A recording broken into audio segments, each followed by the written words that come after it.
Bonjour à tous et bienvenue sur ma chaîne. Aujourd'hui, nous allons plonger dans deux chapitres fascinants de l'Évangile selon Matthieu, les chapitres 24 et 25. Ces chapitres nous offrent un aperçu prophétique des enseignements de Jésus sur la fin des temps et le jugement dernier.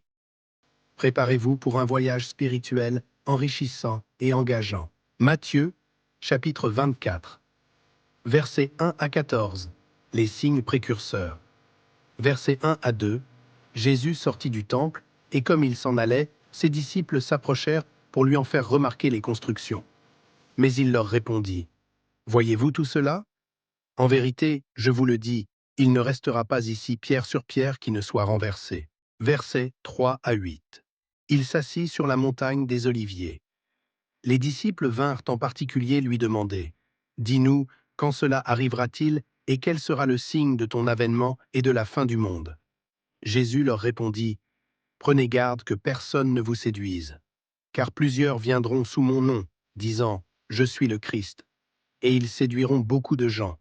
Vous entendrez parler de guerre et de bruit de guerre. Gardez-vous d'être troublés, car il faut que ces choses arrivent.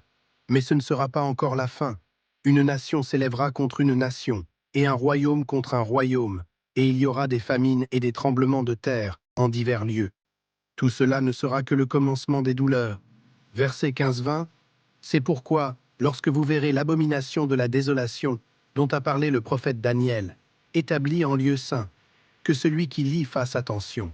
Alors, que ceux qui seront en Judée fuient dans les montagnes, que celui qui sera sur le toit ne descende pas pour prendre ce qui est dans sa maison, et que celui qui sera dans les champs ne retourne pas en arrière pour prendre son manteau. Malheur aux femmes qui seront enceintes et à celles qui allaiteront en ces jours-là. Priez pour que votre fuite n'arrive pas en hiver, ni un jour de sabbat. Versets 21 à 28. Car alors, la détresse sera si grande qu'il n'y en a point eu de pareil depuis le commencement du monde jusqu'à présent, et qu'il n'y en aura jamais. Et si ces jours n'étaient abrégés, personne ne serait sauvé. Mais à cause des élus, ces jours seront abrégés. Si quelqu'un vous dit alors, le Christ est ici, ou il est là, ne le croyez pas. Car il s'élèvera de faux Christ et de faux prophètes. Ils feront de grands prodiges et des miracles, au point de séduire, s'il était possible, même les élus. Voici, je vous l'ai annoncé d'avance. Si donc on vous dit, voici, il est dans le désert, n'y allez pas. Voici, il est dans les chambres, ne le croyez pas. Car, comme l'éclair part de l'Orient et se montre jusqu'en Occident, ainsi sera l'avènement du Fils de l'homme. En quelque lieu que soit le cadavre, là s'assembleront les aigles. Versets 29 à 31, la venue du Fils de l'homme.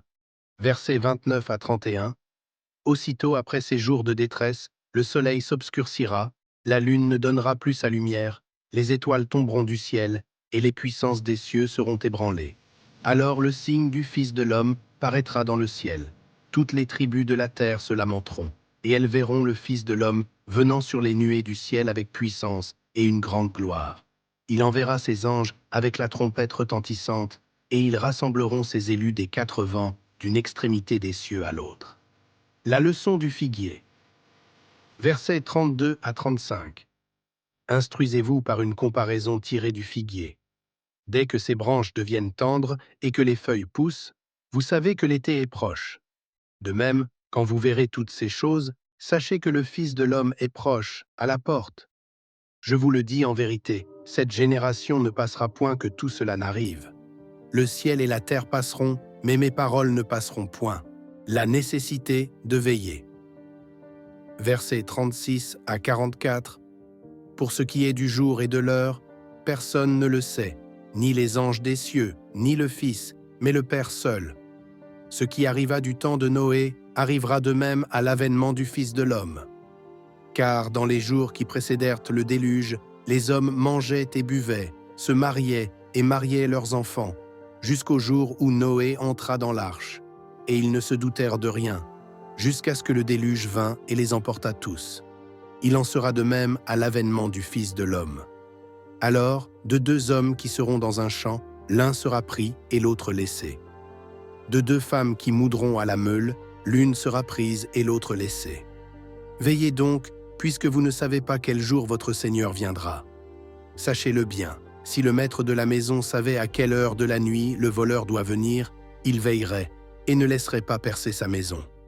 C'est pourquoi, vous aussi, tenez-vous prêts, car le Fils de l'homme viendra à l'heure où vous n'y penserez pas. Versets 45 à 51. Quel est donc le serviteur fidèle et prudent que son maître a établi sur ses gens pour leur donner la nourriture au temps convenable? Heureux ce serviteur, que son maître, à son arrivée, trouvera faisant ainsi. Je vous le dis en vérité, il l'établira sur tous ses biens.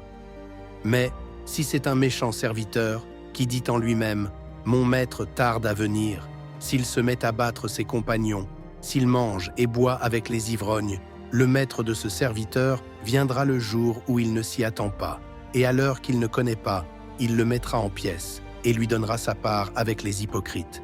C'est là qu'il y aura des pleurs et des grincements de dents. Versets 45 à 51. Quel est donc le serviteur fidèle et prudent que son maître a établi sur ses gens pour leur donner la nourriture au temps convenable? Heureux ce serviteur, que son maître, à son arrivée, trouvera faisant ainsi. Je vous le dis en vérité, il l'établira sur tous ses biens. Mais si c'est un méchant serviteur qui dit en lui-même « Mon maître tarde à venir », s'il se met à battre ses compagnons, s'il mange et boit avec les ivrognes, le maître de ce serviteur viendra le jour où il ne s'y attend pas, et à l'heure qu'il ne connaît pas, il le mettra en pièces et lui donnera sa part avec les hypocrites. C'est là qu'il y aura des pleurs et des grincements de dents.